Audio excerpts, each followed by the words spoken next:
The Secrets of Technology is brought to you by the StarQuest Production Network and is made possible by our many generous patrons. If you'd like to support the podcast, please visit sqpn.com/give. You're listening to The Secrets of Technology.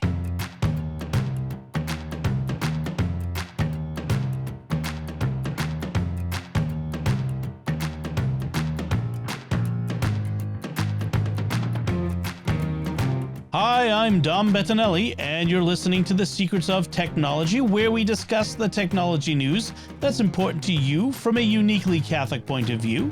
And joining me today on the panel are Father Joseph Sund. Hey, Father. Good to be with you. And Father Corey Stika. Hey, Father. How's it going, Dom? Very good, thanks. Folks, I want to tell you about another show on the StarQuest Network that you are sure to enjoy called The Secrets of Middle-earth. And you can find that wherever fine podcasts are found or at sqpn.com/Middle-earth.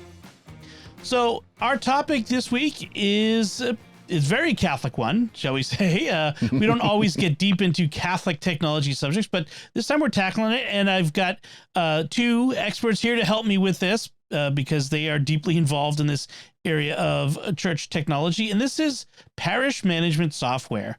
And folks might not be aware that parishes have a lot of the same technology needs that a small business does. They need to have, bookkeeping software, and they have, computer networks and phone systems and all this sort of stuff. But there are particular needs that a parish will have that is served by parish management software. Now, what would you say as a description, Father Corey, I'll start with you, that parish management software is?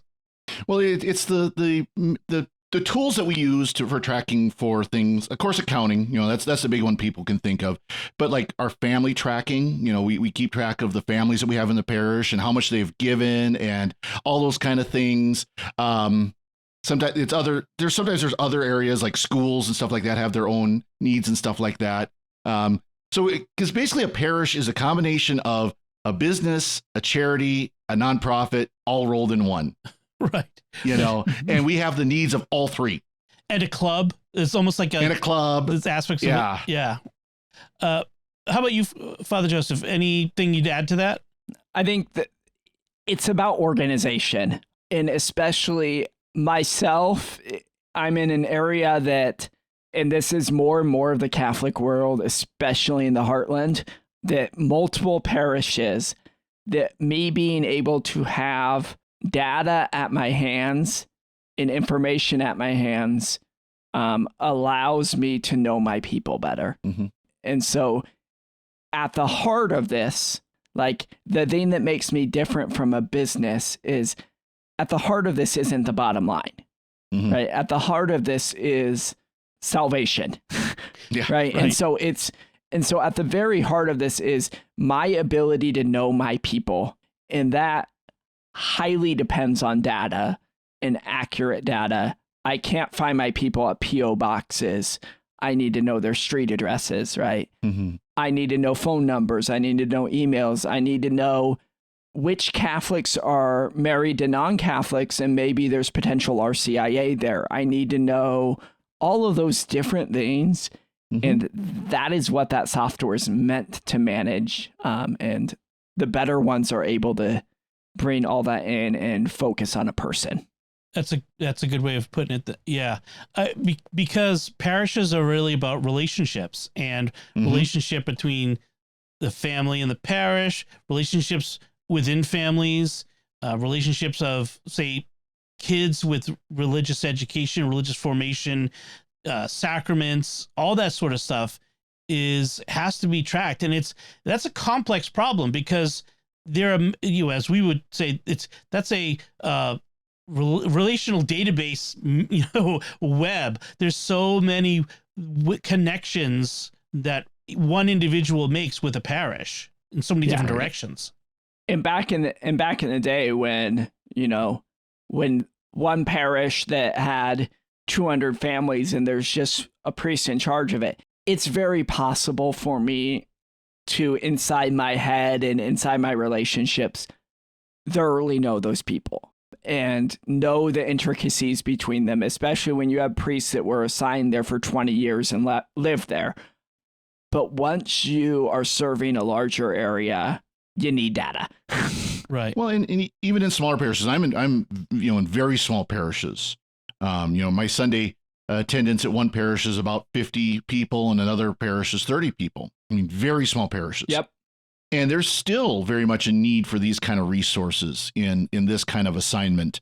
And a lot of parish records are still the old books. You look at your sacramental records, parishes still are required to maintain books. Now, we can put a lot of this stuff on computer in a management software, but we still have to have the books. The advantage of the management software is when somebody calls looking for the baptismal record, it's a lot easier if that's been transferred into the computer to punch up their name that way than is to flip through. Okay, that was in 1980, and here's the book from 1980 to 1986, and we flip through and we, things like that. Well, and also the fact that for some of my books, I did digitize all my books at one point, so I outside of the parish management system can pull it up. But ordinarily, those books also need to be kept at the grounds of that parish. Yep. And so I get called about a record. My furthest parish is 55 miles away. Mm. And so I might have to get in the car for an hour. Right. And so we're talking some practical things there as well. Right. And nice thing here is we're required to keep them at the cluster parish, but the same thing, same situation still applies. Okay, which book is which and where can I find it? And it does get to be a mess, especially if those records aren't quite as well kept as they should be. And people misremember. They think they were baptized in 1981. No, it was actually 1982. And you've just paged through the 1981 book page by page by page until you realize it's not in there. And where it's digitized, you just look up a name and there's the information. So all this sort of stuff is really helpful. One more thing about the sacramental records really hit on this thing about the difference between Catholic churches and other churches. Mm-hmm. Our records are kept very well. The number of times I get phone calls for ancestry stuff, and we're the only ones left that have records of people who were living in the 1800s, right? And the United States government sometimes doesn't even have those records. So the managing of information and data is really a very Catholic thing. And it's because of this incarnational reality of the church. The church is about people. The church is about Christ becoming man. And so there's this importance of the sacraments being recorded and all of that that's at the heart of a lot of our Catholic.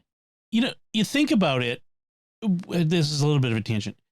Apart from the most important people who show up in history books, we don't have records really of anybody, the billions of people who have lived in this world, except for the things we like, the gravestones that wear out and the sacramental records that we've kept. Now, we really have better records in the last century overall, but apart from that, it's the church's records. And like, you can go to Ireland, people go to Ireland, they go to Italy, they go to France, and they go to the churches where their ancestors came from, and they find the sacramental record for someone in the 17th century, that an ancestor.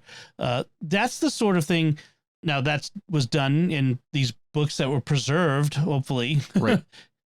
But what we're doing now is creating these electronic records to make all of this easier on everyone, and preserving this information for now, but also for posterity, which is, I think, both are important things. So let's get into the software itself and talk about the different software packages that parishes will need. And this is, a lot of parishes will know this stuff, they'll use this stuff, but some might not, and they might hear something that they might want to investigate. Also, as a layperson, I think it's important to understand especially if you're a techie, like most listeners to this program will be, these are areas where you might be able to serve your parish, help them by volunteering your skills to manage some of this stuff for your parish. So, talk to your pastor and let them know you're available. But let's start with some categories. One of the big things is communications. I used to work as a director of communications for a parish collaborative. We call them in Boston. It was a collaborative of 3 parishes, and I worked at the diocesan level in communications as well. Communication, to me, communications is evangelization, right? Mhm. We bring the word to people, and that's communication, right? So at its fundamental level, it's important that a parish be able to communicate with people, and we have many tools for that. But email today is one of the most important tools we use. What do you all use email as a way to communicate with your parish? Yeah, we use email. And it's important in a world filled with spam that you use a reputable newsletter service provider, because gone are the days that I can put my entire parish in the to field. Right. By the way, if you do that, please stop now. Yeah, don't do that. That is the way to compromise every single person's account on that list. Yeah. Well, and then someone will reply all, and then it's just disaster. Oh my goodness. Reply all storms. And so I know there's some parishes will use some of the secular solutions. So there's like MailChimp, I think, and there's a lot of other services for email things, which is fine. I know in the Archdiocese of Omaha, the Archdiocese themselves invested in using Flocknote, which is more of a aimed at church churches. grade. Yeah. It's aimed at churches. I like it. That also deals with sending out text messages. My use case most of the time for it is to be able to send. I'm fine texting one-on-one from my business line with adults.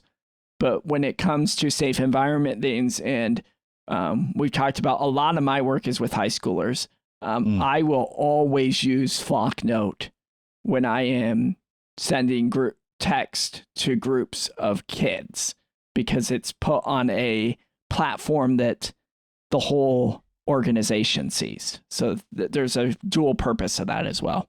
I want to mention about Flocknote, the thing that I like about it, and Flocknote, they're the founders there are friends of SQPN. We go way back, to early days of the network. And one of the things I love about it is the recipient decides how they want to receive the information. And so the individual parishioner can say, I want to get an email, or I want to get a text message, or, I don't think you can get stuff in the mail, but those are the two main ways of getting information. And then you can break it down within the parish to religious ed groups, youth group, various groups within the parish. St. Vincent de Paul can have their own, section. And then Flocknote also provides prepackaged content that parishes can use in their newsletters. And that's something what we've contributed here at StarQuest. They have a library of prepackaged information from American Catholic History, the podcast, where they're brief write-ups on interesting people from American Catholic history that they can use in their newsletters or in their bulletins. And so I really like that. They've also in the recent years incorporated more of the people management stuff that some of the other packages had, as well as some online giving sort of things, offerings. So to really, and that's what the three things you're often going to find in this parish management software is people management, communication, and offertory. Those are the three big areas. Yeah. So Flocknote, they often, I think some dioceses will sign up, and then their parishes will get access to it from that. Individual parishes can sign up. They do things like you can create sign up forms. So all this sort of thing is available piecemeal out there. There's like Sign Up Genius and stuff like that. But for them, it's all integrated. Even like event registration and ticket sales, it's all can be integrated into it, it just makes it nice and easy. You don't have to figure out a bunch of different packages and all that sort of stuff. It's all in one place. So I really like that about Flocknote. Yeah. One of my favorite things about the difference between just sending out a regular email and using Flocknote, because there's content embedded in it, right? It's going to load images from Flocknote. And so Flocknote is able to tell me when people have opened emails, which might be a little creepy, but right. I know that my emails have reached its destination. And so what happens then is if repeatedly that email never gets read, I will get notifications on there that this might be a bad email address. Right. And so it also helps me to know the accuracy of my information. And I'll get onto that.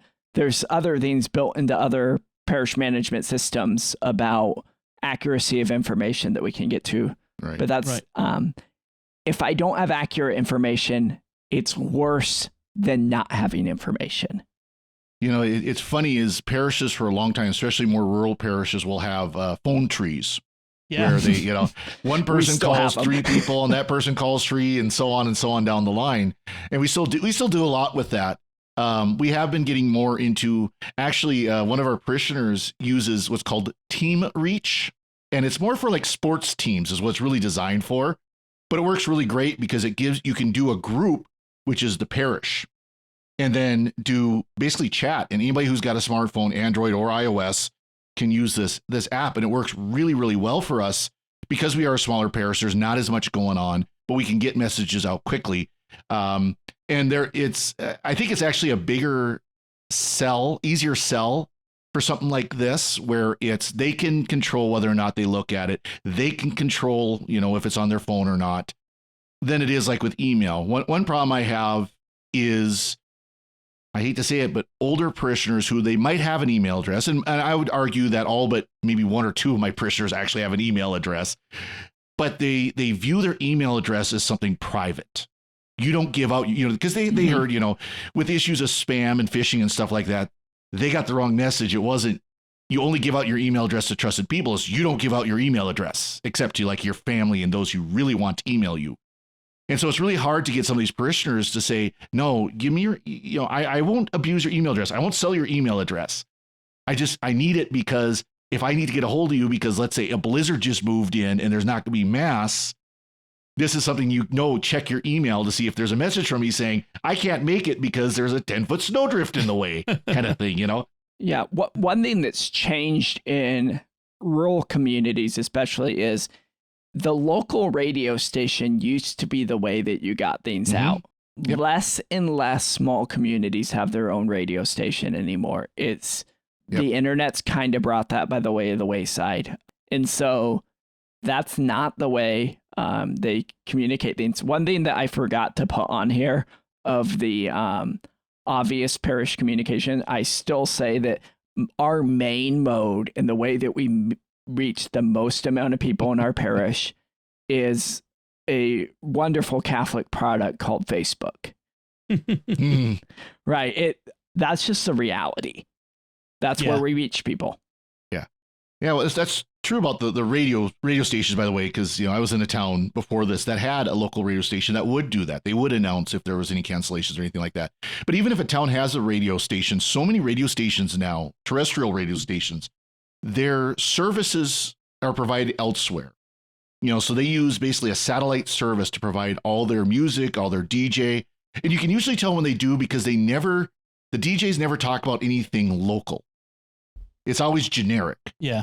When you find a radio station that is broadcast local, like there's one still down in Helena, Montana that I can pick up here that is broadcast out of Helena because they're actually talking about events and things going on in Helena, you know, but a lot of radio stations, these small town radio stations, it's easier just to set up a receiver for their, you know, internet or satellite stream and then broadcast straight off from that. So you can't get local cancellations on those stations, unfortunately. You know, you mentioning the best way the parishes communicate, and Facebook is okay. A lot of people use it, but Facebook has its algorithm, and sometimes people don't see things.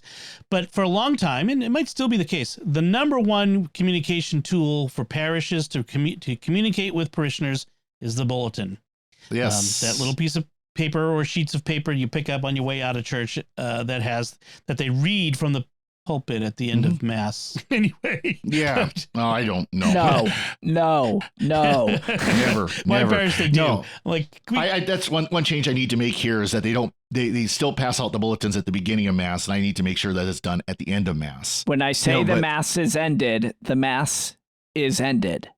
Yeah. No announcements. No announcements. Yeah, I try to watch that too, but no, the bulletin is very important, and I think that's something we've forgotten because we don't take the bulletin seriously enough to make it visually attractive, to make it, informative, make it easy to read. I hate to say it. I know they're so common. I hate the bulletin services where, you have to have the bulletin done by Monday because then they print and ship it to you. Right. I've never seen any of them that really look good where the actual announcements are.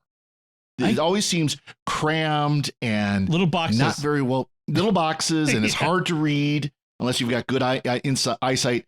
I make my own bulletin. So my actually just took over bulletin. My bulletin editor retired in February, and I just spent the last 6 months being the interim bulletin editor. Yep. And so, which was the things of like, finally I got to take care of all my pet peeves. Yep.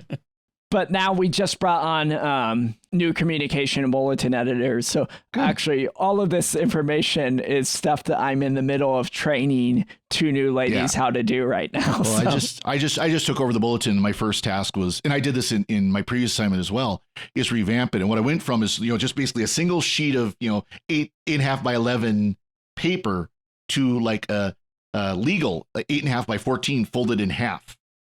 Right. And it gives you a little more room. But also it makes it more like a booklet. You can do a little more, you can be a little more flexible with the layout of it, make it more like a newsletter than just a piece of paper. There's a thing with bulletins, and if you work in churches, please listen with an open heart here. Especially with my elderly, the number of times I have heard how overwhelming it is to get a bulletin that is 6 pages long. Yeah. Like 4 pages max. Say what's important. We don't need every detail. And you can use your bulletin as the avenue to lead them to your website or to the other places for that information. It's the entry level thing. Let's use that as an opportunity to talk about websites and website services, because websites are important. Again, when I worked for the Archdiocese of Boston, one of my jobs was to help parishes build websites. And in 2013, we did early in that, 2008, 2009, we did a survey of the several hundred parishes in the Archdiocese and their websites. And we found that a third had no website at all. This was in 2008, 2009, which is ridiculous. A third had a website that was badly out of date or just terrible in so many ways. And about a third had a decent website. And there were maybe one or two that I'd say had a good website. And when I say a good website, what makes a good parish website? When you go to the website as a non-parishioner, say someone visiting, someone new, you understand what they're talking about. And let me give you an example. When my parish, when my family we were looking for a new parish to go to, when we were moving in this area, I went to so many websites and they said things like Mass will be in the Jones Hall or the Joseph Hall. And had no indication where that was. Like, that's nice if I'm a parishioner, but I don't know that, Well, let's start with a very basic thing. 90% of people who are coming from outside the parish that are looking at your website, there's 2 things they want to know. Where are you and what time are the sacraments? Yes. And those need to be the top of the fold, so to speak. Those need to be at the top of your page, most prominent very clearly delineated. Yep. They don't need to know your mission statement, which, by the way, all parish mission statements should be go forth and make disciples of all nations, baptizing them in the name of the Father, Son, and the Holy Spirit. But that's my pet peeve. No, it needs to be that kind of information. Maybe a picture of your building. That's great, so that people know what your building looks like. Right. Because some parishes, it's hard to tell. That takes 6 pages for me to have pictures of my building. But no, it needs to be very simple. And then you add all the other stuff of here's what's going on with youth group and here's our staff, and those are other pages in the menu and everything like that. But it should be very simple. And then you could take all that same masthead type of data out of your bulletin, because you don't need to list on your bulletin every week who the pastor is and the deacon and the business manager. And that does, you just put your website for all this information, go to our website. The only people who cared about that I pulled the staff listing out of the bulletin was the staff. The staff, right. Yep. And I put at the top, for complete staff listing, please see cppnebraska.org/staff, right? Yep. And it was just that. And that simple. And then they go, oh, there's the staff listing. Yeah. Well, and if your website's set up well, it allows you to put a lot of the announcements that you would be tempted to put in the bulletin, say things for like a month or 2 or 3 out. Instead, you can have them on the website, things that doesn't need to go to the whole parish and aren't immediate concern. So you can build a website yourself. There are lots of website services out there that people use, Wix and whatever, or Squarespace. But there are also services dedicated to providing websites for parishes. eCatholic is a great one, and they're another one of these smaller companies that have come along that are really innovative. And eCatholic they have relationships with some dioceses. Well, they go to the diocese, and the diocese will pay to have every parish have an eCatholic website, just to make sure that they have, a decent website. And they'll provide a template, and, the parish just provides the information that gets it going. But eCatholic is a great one. Our Sunday Visitor had one that actually I worked with them helping develop it with their templates ages ago. I'm sure those templates are long gone by this point, but again, more than 10 years ago. But there are services out there, and they build these websites with the idea of with things like this, like pre-built pages of content on the Catholic faith. So if someone's coming and they come to your website, they want to know what is baptism, or that sort of stuff. Now, obviously, you could Google that, and that's all over the internet already. But it makes it doesn't hurt to have it on your parish website. You know what I mean? It gives it some I'm already there. It gives me an opportunity to reach people with this information who are already there. So what does your website do? It provides information to your current parishioners. It's a place to post ministry events and programs. It welcomes new visitors, and it gives people an opportunity to do online giving, which is, to set up online giving or to donate to the parish. That's really the big areas for a parish website. If you can obviously schedules for, important events going on in the parish, whether it is your routine daily mass and confessions or major celebrations, of course, holy days, right. People want to, again, that's something where you need to be able to have, schedule, boom, there it is. Everything people need to know, coming up in the next, week or two, whatever it might be, something real quick, simple. So people, right. Because people that's come about, March-ish time frame. What's the number one call parishes get? What time's the Easter Vigil? What time is Holy Thursday? What time is Easter midnight Sunday? Mass? Yeah, what time is it? Yeah. On Christmas, what time is midnight mass? Oh, wait, here's the reason. Because there's some priest who put midnight mass at 10 p.m. Or 10 p.m. Or earlier, yeah. If you're celebrating mass at 10 p.m., PSA here, it is not midnight mass. Thank you. It's mass with the midnight readings. Right. So, that's the website. So there are a number of services that allow you to do that. But we're kind of going long, and there's so much here. We probably need to do another episode on the stuff we're going to skip. But I don't want to miss talking about church management software itself. Right. Like the very particular packages. And some of the big names in these are Parish Soft, Gabriel Soft from eCatholic. There's others as well. Parish Data Systems, PDS, yeah.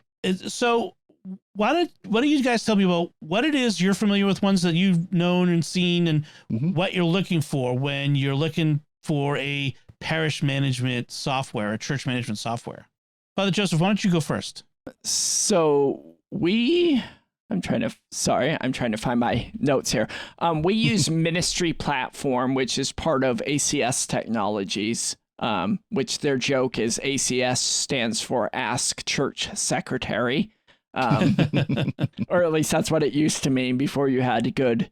So we use Ministry Platform, which originally was more towards Protestant denominations, but we've been working with them on a lot of things, bringing it in, and I think their specialty is on a lot of demographic tithings. And so I'm able to tie things in with the U.S. Mail Service address change database, which is really nice. Oh, yeah. To know when my addresses are on. They tie things in with like census stuff that I'm able to tie things in. So I'm able also to see not just the data that I have, but also in the idea of mission, who am I missing? To see on certain census things of people who self-identified as Catholic versus the amount of data that I have and people I have, to see who am I missing. So a lot of theirs goes more on a mission focus than a, right, in evangelization talk, we talk about maintenance versus mission. And so the thing that I've enjoyed about working with them is that they've been geared towards that. I think maybe them having a Protestant beginnings made them a little more evangelical on things than we were as Catholics. So not to insult us, but acknowledging truth. Yeah. So, and Father Corey, what is it that your diocese you're using over there? So I've worked with several of these, and mostly parish data systems, originally PDS, which was bought out by ACS Technologies. But I had one parish that had an old license of it where it was still in the DOS terminal. This was even before the Windows. They hadn't even upgraded to the Windows version of it, and that was a long time ago. But our diocese is standard on ParishSoft, and we use ParishSoft Family for all our family tracking. So this is things like, of course, census data, parents and children and sacraments and stuff like that. But it also does offertory. It has an offertory module so that when they count the offertory, we can put it right in there and it gets credited to envelope 22 is the Smith family. It credits to their records automatically. And then we also use the ParishSoft accounting. Mm-hmm. We're supposed to. That's one of my jobs, is moving my parish over to that out of QuickBooks, because I had a nice little rant with Don before how Intuit is evil, spawn of Satan type level company. But no, it's just their pay schedule sucks. But it's we're supposed to be using ParishSoft, and the advantage, because we're using ParishSoft Family, once you do the offertory, you can then push the deposit into accounting, and they'll connect together. So then you don't have to then go manually enter in the information for the accounting side of it. And it will have the correct categories of, these are offertory, these are building fund, these are, stipends and stole fees, these are this is what the money's been given to. It just pushes it right in, and then you just accept it. So that makes it really nice for doing the accounting side of it as well. Makes it just one step. Because, of course, especially in smaller parishes, a lot of times the bookkeeper is also the person who helps with the counting. They shouldn't, but that's sometimes what happens. It happens. You don't have much choice in the matter. Or at least entering in the data from the count, if nothing else. So it makes it a lot easier on us. And then, of course, because our parish is standardized on this, or their diocese is standardized on this, the diocese can access that family data as well. That they can go in, and that's how they get, for example, the mailing list for our diocesan magazine, The Harvest. They pull it right out of that family software. So then they can when we change an address for a family member or family of our parish, they'll get the update right away as well. Things like that. So it works really well for all of that. It also provides good accountability and transparency so the diocese can be making sure that things that are happening in particular parishes are the way they should be. Let's just to say it that way. And exactly. Because there have been plenty of scandals that were related to finances in the church over the past couple decades that, just some of it mismanagement, or honest mistakes, and some of it criminal. So, yep. I think it's important to note that pretty much on all of these products, the features that we mention are pretty much universally available across all of them. Some of them do those features better than others. There's this reality in technology right now that if you're a smaller company, you're going to get bought out by a bigger company. And so Father Corey talked about these companies getting bought out. Technically, there's like 3 major church management companies, and they're buying the other ones out. And so basically, some of these you seem like you have a choice, but you really don't have a choice because it's just the same product with a different label on it. Once they buy each other out, right? Because like Ministry Brands is Parish Soft, among many eCatholic other is Gabriel Soft. Yeah. Yep. And one thing that's nice is a lot of these software packages, while many of them did start out as dedicated apps on the computer, your Windows app, Windows program, most of them now are cloud-based, so you can access them remotely. Then that brings with it its own special frustrations because data entry in cloud-based software isn't always the best. But it does have the advantage of I can pull up my phone and hit a couple of buttons and pull up data from my parishes. I can look up a family member information right off my phone. Yeah. And the backed up is key. That it's backed up and that it saves automatically because sometimes people forgot to press the save button. You were talking about, just one side tangent here, you're talking about parish management systems on DOS. Fun backstory was that one of the earliest systems was called Parish 2000. And it was not because it was built in 2000, but because the priest who built it realized he needed to make it Y2K compliant. So he called it Parish 2000. And it was made by Father Jerry Gomringer, who was in the Archdiocese of Omaha. Boy, that must have been old though. And he originally wrote it for DOS. But that's then funny. When I was a seminarian, I spent a summer with him, and he had written it for Access 97. Oh. But then this was around the time that it was like 2013 that the doc changed to Docs X. So I spent an entire summer with him transcribing his code to meet with the update of the new Microsoft Office. So I was thrown headfirst into parish management.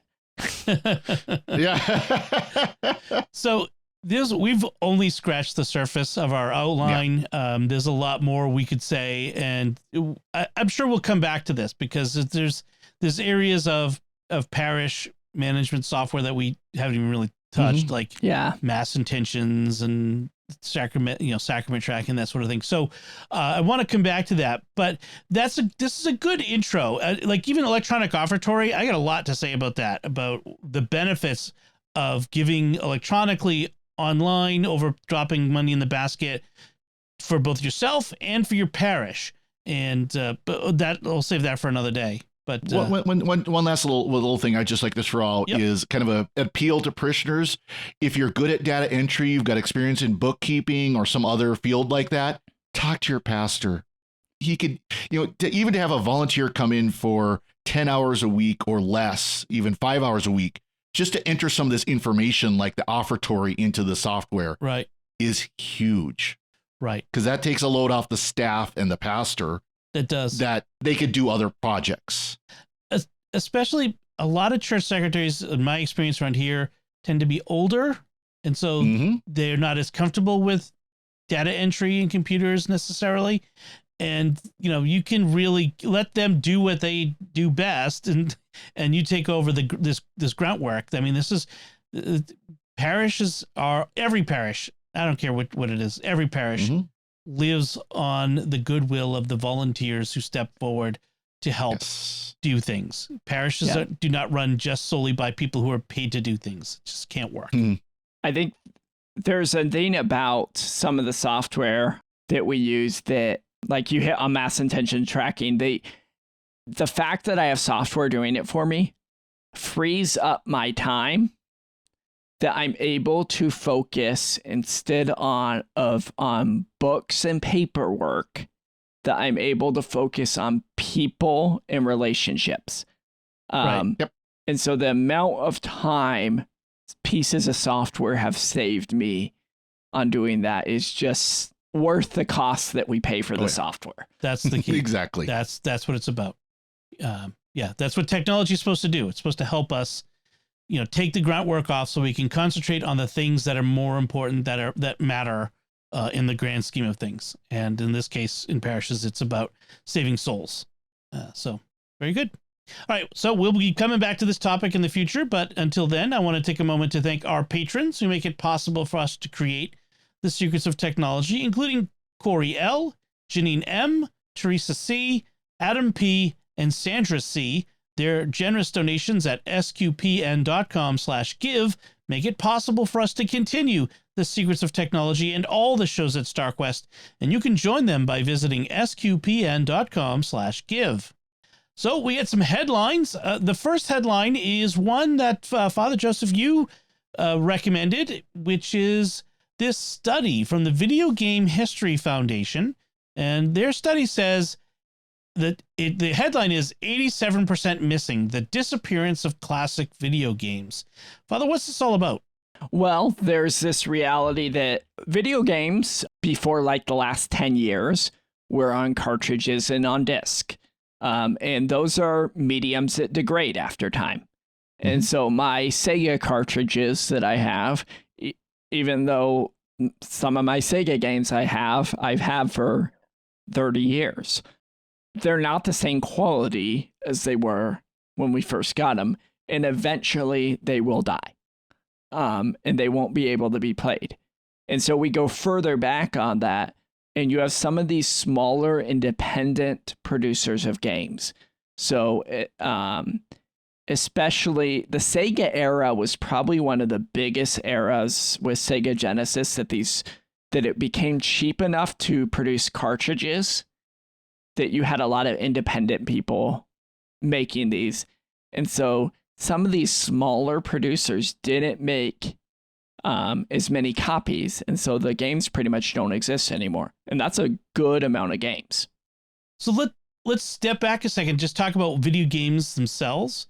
Like video games, they're not just frivolous; they are works of art. It's like TV, movies, books, and they like we have libraries preserving TV shows and movies and books. There's this sense that we should be preserving this as part of our cultural history. Yeah, you get the combination of video games being seen as just a recreation thing, something you do as recreation, you do as fun. It's just play, and companies that are very strict about their copyrights and their intellectual properties, and like Father Joseph mentioned, like that. Not just you have the problem with the consoles or the cartridges themselves breaking down, but also the consoles you play on. They have a limited shelf life that eventually capacitors and integrated chips and stuff like that start going bad. And you start losing these games because you can't play them anymore once you lose your console. Now, with a caveat, my pick of the week as a spoiler is going to be about a new console that plays old video games, right? But from the cartridge. But that's you've got that, and then you add on top of this now. A lot of these new games, Steam is wonderful. Valve's Steam delivery service is wonderful, except it's all digital. And the second they remove it, you can't get it back. Right. Or that you delete, you cancel your Steam account or. Yeah. Right. But you download that game and it's there on your computer and you can play it all you want. But if your computer gets wiped out and they've removed that game from their library, you can't get it back. There's a lot of games that have online copy protection. Those servers have gone down. That's a big thing with a lot of the first-person shooters, the online multiplayer, multiplayer online game, RPGs, stuff like that. The servers have gone down. You can't play those games anymore. They're dead. In many cases. And Nintendo has been the biggest enemy of this. Mm-hmm. So if you bought games on the Wii, you bought games on your Nintendo 3DS, all of those online connected things, you no longer have the right to download those games because they've cut off access to it. I paid for a product that I can't keep, and right before they shut them down, they required updates on your devices that you can't play them. So there are games that you are locked from playing. And to top it off, to get in the solution of this article to things, the biggest enemy of emulation has been Nintendo, and they've single-handedly declared a war against it. And honestly, I think it's kind of hurt them. And there's hypocrisy in Nintendo's part, because they've got their virtual console, which they released first on the Wii, and now they have on the Switch. And you can play all these Nintendo games and all these third-party games that have teamed up with them and everything, and you pay your Nintendo Online, and you can play them all for free. They're using open source emulators that were developed, and even emulators that Nintendo themselves fought against. So they're kind of hypocrites in this matter. In some cases, they're using ROMs that were burned by the open source communities. So they're stealing the things that they were claiming to be illegal to turn around and sell them. Yeah. Because what people could do is take a cartridge and they could copy the game off of it. So that's what we mean by a ROM. It's a copy of the actual ROM on the cartridge in a file that you can then play in an emulator. So I just want to get to what the Video Game History Foundation is saying is, across the eras, so like you said, like more than 10 years ago, but going back to the beginning of the video game era, 9 in 10 games are gone. They're not available. You can't play them. Either the equipment to play them is unavailable, or the games themselves are, lost in some way. They're not in release. They exist somewhere, but they're not being sold, shall we say. They're not available legally under current copyright law. And this is across the board, across every platform. Doesn't really matter, which platform we're talking about.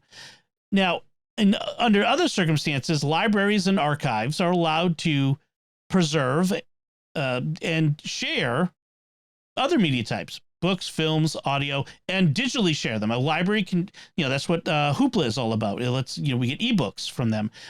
They can stream out things. Archives can stream things, and they're not restricted to, you have to go physically to the building and play it on one device there. And this is what they're fighting for, is the interpretation of the copyright law to allow libraries to have the same sort of access, the same sort of rights surrounding video games. Preserving them and letting people access them are this cultural heritage, even under copyright. So the copyrighted materials, libraries have, they don't lose the copyright. The owners don't lose the copyright to materials that libraries are sharing. And libraries have certain restrictions, but video games are like sectioned off and not allowed to have this. And so what they're lobbying for is to get the video games included alongside these other products, these other media types that we're allowed to share and preserve. On copyright law, there's another area that gets into this of every other medium. You have what's called educational fair use, that there's a small amount of a book or a piece of music that I can use in the context of education that I can copy and not be in violation of copyright. In video games, zero allowance on that. And there's a large thing of, if we as a country want to be educating the future graphic designers and developers, the way you learn is by looking at the old stuff. And the way you get to the building blocks, right? If I want to look at how something works, an Atari game is a much better beginning of learning how to do video games than studying the Xbox One games, right? And so something that's simpler. And so you get in the way of allowing people to do that. And we're shooting ourselves in the foot of education by not having the allowance of educational fair use. And I want to comment on one thing Dom mentioned, is there's art to video game. Video game, especially in recent years, there's been this argument about, is video game creation an art? And there very much are levels of art, and some of it's non-traditional art. I would say if you look at some of the old video games, I mean, you're talking Atari, original Nintendo, the Commodore 64, Apple II, that era, you had to pack every bit you could. I mean, it's like you had no frivolous code if you wanted to make a good video game. And so you had every little bit of data, and you had to tweak and twist and fit this code. And for programmers to be able to read and learn from that is an art, because nowadays we throw so much memory and so much disk storage and so much hard drive and so much processor. We throw everything at it now. But still, a well-written video game is tight. The code is tight. That's just one way. And in addition, the music and the graphics of video games, some of them are just absolutely stunning. The Final Fantasy series, some of the Final Fantasy series has been known for a long time for its music. Music's beautiful. And of course, you want to talk about music. I'm gonna put earworm just by one title: Super Mario Brothers. Everybody immediately, but the music of that might be like one of the key parts of the success of the game was the musical soundtrack. It is. Koji Kondo, that's the name of the composer of the Mario games. I mean, just wonderful composer. It's an art of the music, an art of the character design, an art of the backgrounds, especially as graphics got better, where you could have more, maybe not even photorealistic, but still like the pixel, but it looks better. Yeah. Sonic was better art than Mario, yet Mario was the better known one. So it speaks to the music. So the bottom line on this one is that there's the Digital Millennium Copyright Act has a rulemaking process that comes up every so often. It's scheduled for 2024, and the hope is that this will come up as part of that, and we'll get some change, which would be nice. It would be nice to get access to some of those old games. So our next headline is a question. Everyone watches TV with subtitles now. How'd that happen? Hands up if you watch most of your TV with subtitles on. I have found myself to be doing that. I'm looking at you, Disney Plus. Yes, it's always on in Disney Plus. BritBox, I always watch. Well, that's a different story. That's a different story. Yeah, Shetland is basically a foreign language program. But so they said there's several reasons for that. One is that the way the TV speakers are set up, that they point down. I don't know anybody who uses. No, I'll change that. Yeah, some do. Some people still use just the speakers that are built into the TV. So I guess that's a reason. I don't think that's true. Because even when I have my full surround sound on, I still have to have subtitles on. I think they're mixing them differently these days. They are, and actually, there's a video I saw recently where they showed how back in the old days, back when TV was still fairly new, movies were still the big thing. They would go to great tricks to hide these big monster microphones. The big ones that are about the size of a dinner plate. And they do all kinds of tricks where it would be hiding behind a bouquet of flowers in front of the actors. Isn't that part of Singing in the Rain? Yeah. Yeah. Yep. That's where it comes from. Yep. But that's true. Of course, you had the big boom mics above them and everything. But now, because of small lapel mics and even smaller than that, they can hide them like underneath a tie. So each actor could be mic'd, but you can't see it. But the problem is then now they mix them in such a way that, it is more natural. Because, of course, when you had the big dinner plate microphones, the actors had to talk very exaggeratedly to be picked up. But now they don't have to. Watch an old movie. Yeah. But now they don't have to. So that makes it, because they're speaking more naturally, they're not being as clear and crisp in their words. Now, one thing I found interesting was the most people who watch with subtitles are the younger people. Like the younger the audience, the more they do. And they think that is part of, because social media pushes, the Instagram Reels and TikTok videos all have algorithmically generated subtitles and all that sort of stuff automatically on, because people are watching videos without sound and all that sort of thing. Young people have become programmed maybe to think video should have subtitles. And so they turn it on when they were just watching regular TV, streaming TV, movies, and that sort of thing, which I think is fascinating how the technology has changed us in that sense. I don't think it's necessarily a bad thing. Actually, to be honest, instead of mindlessly watching a video, the fact that they're maybe reading and the subtitles are written in proper grammar, maybe it's a good thing. Next time you're watching a show, count how many times the the screen the notation scoffs comes up.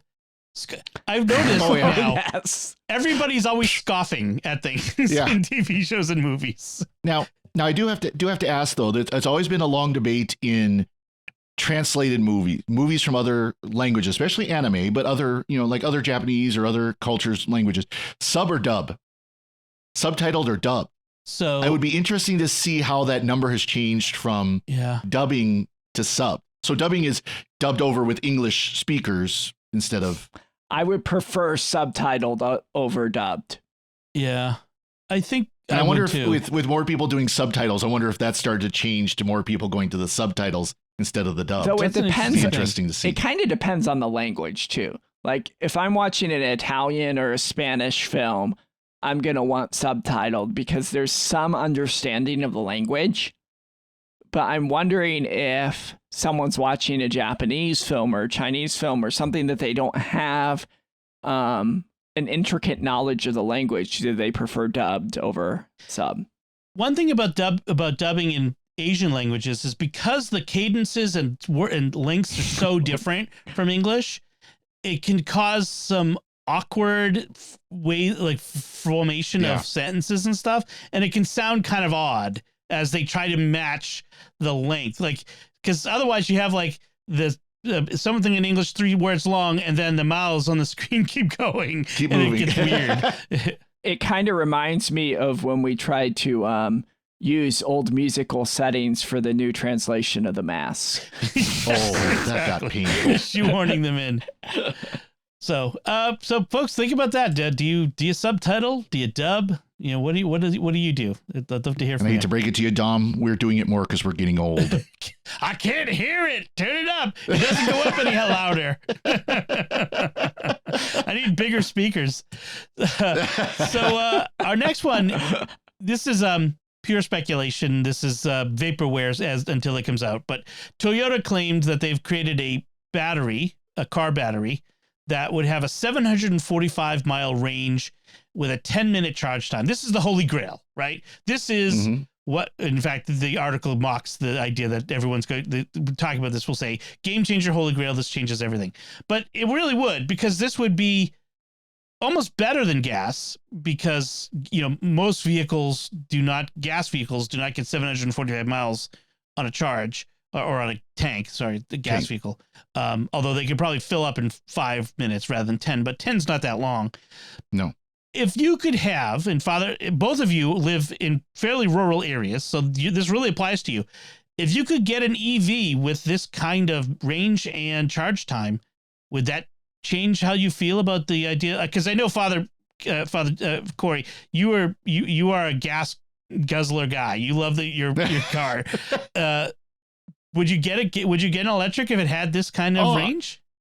I could see myself having an electric. Actually, I still lean more towards a hybrid. That if I got something with batteries, it would be a hybrid. Just because there's still always the concern with electric vehicles of what do you do when you're stuck out in the middle of nowhere? An electric vehicle, with a gas burning engine, let's say I get in a blizzard and I get stuck. I can shut off that engine and then just restart it as I need to keep warm. With an electric vehicle, it's gonna still keep using battery, and eventually you'll run out of battery a lot faster than you will fuel. But no, something like this, I could see something like this being very beneficial, because let's say 745-mile range for a straight EV, but then let's say a hybrid for 200 miles. That would still be pretty nice. Yeah. If I could do a lot of driving without having to use the gas engine in the hybrid, would be pretty sweet. I still see the need for, whether it's, of course, the article also talks about hydrogen, whether it's a hydrogen fuel cell or a gas burning engine or something like that. I could still see the need for that in the extreme rural situations that I'm dealing with out here. I'm trying to see if they get into, and it doesn't look like it, into horsepower and things, because my main worry about this is we get snow and lots of it. And still, the difference between, even let's not compare cars. Like if I have a Gator versus a golf cart, right? I would much rather have the Gator, right? And I'm still seeing that as a difference of engines. An electric powered engine is still running in a completely different way than a gas powered engine of torque and everything like that. And the ability to get the amount of power that you get out of a combustion engine with electricity, I'm not convinced is there yet. That's an interesting. That really hasn't been part of the argument out there. Is the amount of torque, the amount of power on demand. You know, you get raw speed. You know, Teslas get the ridiculous speed or whatever they call it, but ludicrous. Yeah, ludicrous speed from Spaceballs. Spaceballs. But they don't talk about the torque, like when you're driving in muddy or snowy conditions. That sort of power. I will say this. Of course, this is kind of apples to oranges, sort of. There's a reason why all diesel locomotives are diesel electric. They are not direct drive to the wheels. They use this very similar technologies that electric cars use now, with the exception of course, an all electric vehicle doesn't have an alternator to produce the energy. Yeah. It just comes from a battery. So as far as the issue of, the Ford F-150 Lightning, I think it could punch through just as much, if not more snow than a regular Ford F-150. I think that's very easily done.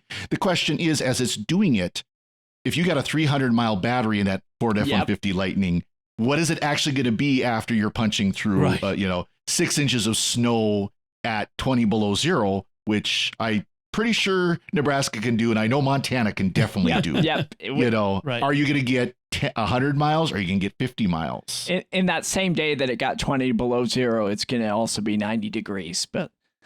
yeah, the swing.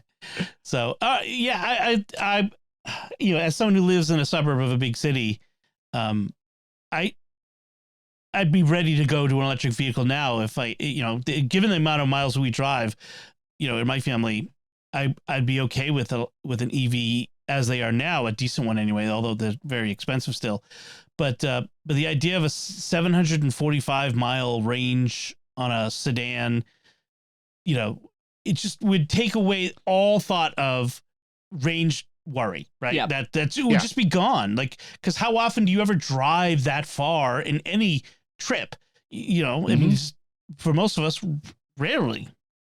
Perfect conditions. That'd be great for a road trip. 80 degrees and sunny and clear roads. Oh yeah, you could go all day. Yeah, literally 745 miles is more than all day. What they didn't tell you in this test is that they actually started in Colorado and they just went downhill the whole time for the whole 745 miles. Yes, no, yes. They started on the Continental Divide of Colorado, so they got that extra boost. And they went to LA. They just coasted. All right, so the last headline I wanted to get in was end of an era. Netflix's DVD service is ending. We talked about it before, but they're doing something for the last holdouts. If you kept that DVD program all this time, if you kept getting discs in the mail, you're going to get a gift from Netflix. They're going to send you up to 10 extra discs on September 29th that you get to keep. There was some question early on whether they would have to be returned or not, but no, they're going to send you 10 discs off of your queue, your list, at random. You're not going to get to choose them, I think. And you get to keep those forever. Unlike, the rest of the ones that you probably already told them that you lost, that you're still running around in your entertainment unit. Do you guys regret dropping your Netflix DVD program back in the day and not getting free discs? No. Although the first time I watched Babylon 5 was via 2 discs at a time, finish watching a disc, return it, get the next disc of the series and keep going. Yep. But how many people, this would be a question for our Discord, how many people actually realized Netflix still did DVD before they announced they were ending it? I did not realize it was still around. I didn't either. Yeah. I thought that it was long gone. Yeah, they'd kept it going. I was a holdout. I did hold out for a while after streaming came along. But yeah, I gave in eventually. Netflix streaming when it started, if you remember, was pitiful. It was really bad. It was like all B movies and second tier TV series and stuff like that. But they built it up. They built it up well. It looked like you were streaming something on Real Player. Yeah. The quality was low. And I would say the DVD service had most movies. Like if you wanted to watch a movie, it was probably there. It was rare that you come up with something that wasn't there. Whereas with Netflix now, like it doesn't have a lot of outside movies. A lot of it's their own original programming now. The selection was definitely better before they started. But remember, there was also this giant fight within streaming of, I have rights to this, you have rights to this, and we're going to have all of our silos, and we're going to create the same mess that we have with cable television on the internet. Yeah. And now we still have that. Right. Oh. Exactly. Well, and I mean, it was when the DVD service came out, it was revolutionary because, your best bet was either, before that, you either had to buy the movie outright, which a lot of people did, of course, or Blockbuster. And hope that there was the one you wanted was in. Exactly. And with Netflix, you signed up for your 1 disc at a time, 2 discs at a time, and it was at a time. You send one back, you got another one. Yeah. Your next one on your list. And so you can make your queue and they would just go right down the list. And if the one you wanted, they didn't have, if it was a popular movie, sometimes they would run out of a particular DVD. Well, as soon as it came back, you would get it. Stuff like that. For a while, we had a warehouse, a Netflix warehouse in the next town over from me. So I had like a 3 DVD program, and I could watch a Netflix movie every night, like just churn through my queue because I had little kids. I wasn't going to the movies, so as soon as they were out on DVD, I was putting them on my queue and watching them. So yeah, I think just putting a memory to this for those who didn't see the Netflix launch and become, that this wasn't like Sony launching something. This was a entrepreneur who took a risk to do something that was laughed at by Blockbuster. And so, yes, Netflix is this huge corporation now, but their humble beginnings were just kind of this like, hey, let's send people DVDs in the mail. And that was... Right. It was a big risk. That was a risk. And so... Would people send them back? That was like the big thing. And was it even legal? Did it violate copyright? These are a lot of questions that early days, and they took the risk and they did it, and they transformed the industry. They really did. They changed everything. So good on them, and lucky for the diehards. Yeah. So those are our headlines. All five of them. They're all they're giving away 50 discs. So let's move on to our picks of the week. And Father Joseph, you're up first. What is your pick this week? Sega. I have, and Sega. I love this. Yeah. I have my USB Sega Genesis controller. And so cool. When I'm playing my fully legally obtained ROMs on my computer, my Sega games. Side note, I do own the cartridges of the ROMs. I'm able to use the original buttons of the Sega, which is really nice, especially for the nostalgia and being able to do that. It works with the Steam Deck if I make some changes to the controller layout stuff on Steam Deck. So it's not perfect. With the PC, it works great. And I have yet to get it to work with archive.org on playing games off the console emulator on there, but I've been working on that, so update to come soon. I'll probably figure a way out. Nice. And it's only $14.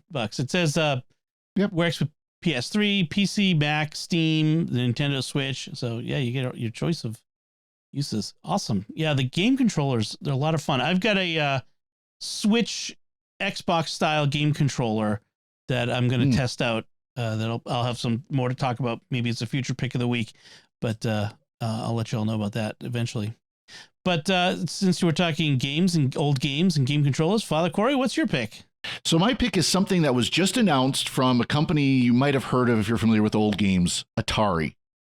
So Atari went through really rough era. They brought out the 2600 and they were the hottest thing until the Nintendo Entertainment System and the Sega original Sega came out, and that they lost a lot, and they became basically a licensing company instead of an actual video game company. Well, the last couple of years, they've been bringing back video games, and they announced the Atari 2600 Plus.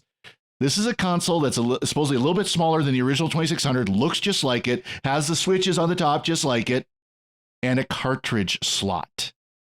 And it can play the original 2600 and 7800 cartridges, not just new ones, but the originals. I can play E.T. again. Yes, the classic E.T., the one that was buried and crushed in the garbage landfill. dump, the landfill. So it is an emulation type system, or some kind of FPGA or something like that, where it's not an original Atari 2600 inside, but it will play all the game or most of the games. It comes with a joystick that actually is the serial joystick, the actual 9-pin joystick that worked with the Commodore 64 as well. You can get that, you can get the paddles and then the console itself comes with 10 games. And if you get the paddles, you get 4 more games. And they're on like a cartridge where you actually use like little dip switches on the back to switch which game you want. So, I mean, it's very much like the old school setup. Wow. The console itself is $130. The joysticks are going to be $25. The paddle is $40. And then they've got a couple other games, Berserk and Mr. Run and Jump, that you can also buy for $30 each. I'm glad does this that have an HDMI connector? Yeah, it does. Mm-hmm. So I'm glad that I can get my Atari games in full 1080p because I'm gonna need it. Yeah, it is HDMI plug. It's a modern output. But yeah, it uses the old school. So if you still have an old Atari joystick, you can use it on this. Wow. And like I said, if you've got the Commodore 64, like I do, you could use this joystick on the Commodore 64 and it would work. This is a step up from the Atari Flashback. I do have the Atari Flashback that has them on digital games. And it has this cheap excuse for a wireless controller that you have to be within 5 feet to get the wire. Oh. Yeah, at least the Flashback I have has the DB9. So this would work with the Atari Flashback as well, these joysticks. So this is back to old school video gaming. Wow. And if you have that collection in your attic of the old Atari cartridges, it might be time to drag them down and get one of these. Trolling some yard sales. My parents will actually get that box cleaned out of their basement now. Oh, there you go. There we go. I was going to say, though, there's going to be a number of Gen Xers buying these to show their kids the early days, the primitive days of what video games were like. So this is, we were talking about, not being able to play old video games. Well, this you would, again, be able to play. There is a compatibility list on here that not every 2600 game will work, but there's only like a handful that just will not work, and there's a bunch that aren't tested. So that number might change as things go on. But the vast majority of 2600 games can be played on this. So nice. That is awesome. Talk about a walk down memory lane. I'm looking down their website, and they've done a lot of games towards the Steam store of like they call it Atari Recharged, that they're putting these out in other avenues. So, is this still the original owners of Atari, or has there been sales? Oh no, that's changed around so many times. Because it was Warner Brothers. That's of all companies. It was Warner Brothers Time Warner back when it was the Atari, or not Time Warner, but just Warner Brothers back when it was when it was Atari in their heyday. Right. But and by the way, I did the Atari 50th anniversary on Steam a few months ago. You picked that a while and ago. that's fantastic. Very good. So. You just blew $150 for me in a few months. It's always a good pick of the week when the co-host panelists say, "Oh, you just spent my money." Yep. Take my money. Take my money. So here's my pick of the week. I have talked before. I've picked my keyboards before. I love my clacky keyboards. But I no longer have one on my desk, and I've decided to go a little more conventional. I've gone with the Apple Magic Keyboard with Touch ID and numeric keypad. I am old school. I want a numeric keypad on my keyboard. I just love having those extra keys there for typing numbers. To bring things back together, for Parish management systems, the number keypad is essential, when you're entering contributions. So the things that I love about this, though, is in addition to having the keypad, is it's wireless, so it's Bluetooth with your Mac, so you can use it wirelessly. But the big thing is the Touch ID button. I love the Touch ID button. So for all the same reasons I love Face ID on my phone, or Touch ID on my MacBook, having a Touch ID button so I don't have to type in my long secure password every time I unlock my computer or want to, open up 1Password or all these other things that I'm doing 100 times a day. I just touch my finger on the Touch ID and it's done. I love that. I wish they would sell the Touch ID as a separate thing, like just the Touch ID button. So many people would buy it because people want to have other kinds of keyboards than just the one Apple sells. And I might actually go for that if I go back to another keyboard, if that were the case. But I do like this keyboard. It's quiet, it's low profile. The keys strike fairly well. They're much better key action than the old butterfly keyboards. Disaster. Not quite the old ADB keyboard of the old days, the old Mac days. Those sort of things are pretty awesome. The big, aircraft carrier keyboards. But this is really nice. It even has the function key that has like the emoji key, which is really annoying because it's right next to the delete key, and I'm constantly hitting it.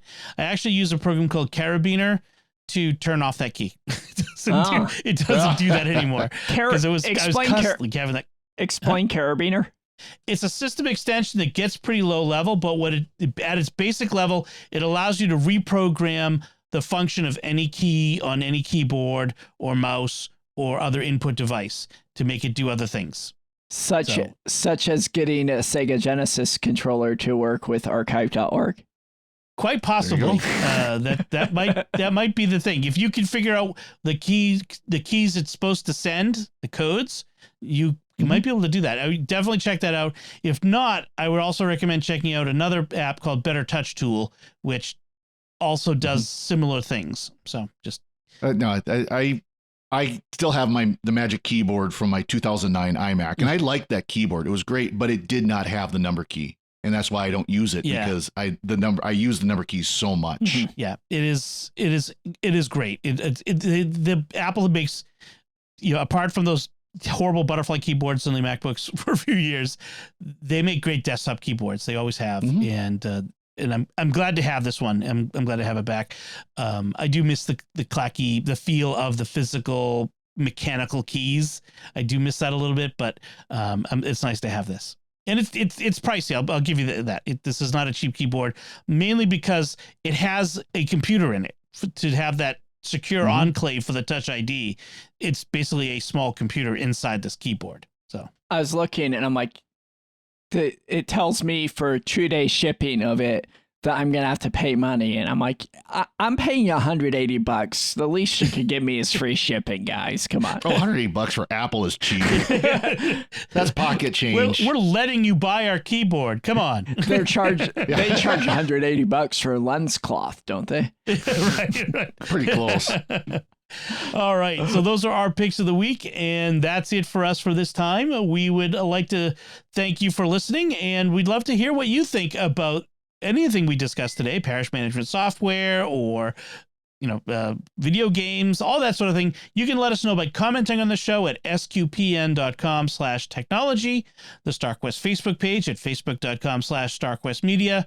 You can send an email to technology@sqpn.com or visit the StarQuest Discord community at sqpn.com/Discord. We can also, we actually field questions from folks. If people have tech issues, we do not claim to be experts in all areas, but we'll do the best we can. If you have a question, we'll share our knowledge anyway. So check us out there. You can find links from our discussion and our picks of the week on our show notes at starquest.fm/TEC223. Be sure to write a review of the show in Apple Podcasts or wherever you can write reviews in any podcast directory, and share the podcast with your friends. Help us grow our community, reach more listeners. Maybe share this episode with your pastor or someone who works in your parish that might find the information we talked about useful. Until next time, Father Corey Stika, thank you for joining me and sharing the secrets of technology. Thank you, Dom. Father Joseph Sun, thank you as well. Until next time. And once again, I'm Dom Bettinelli. Thank you for listening to the Secrets of Technology on StarQuest.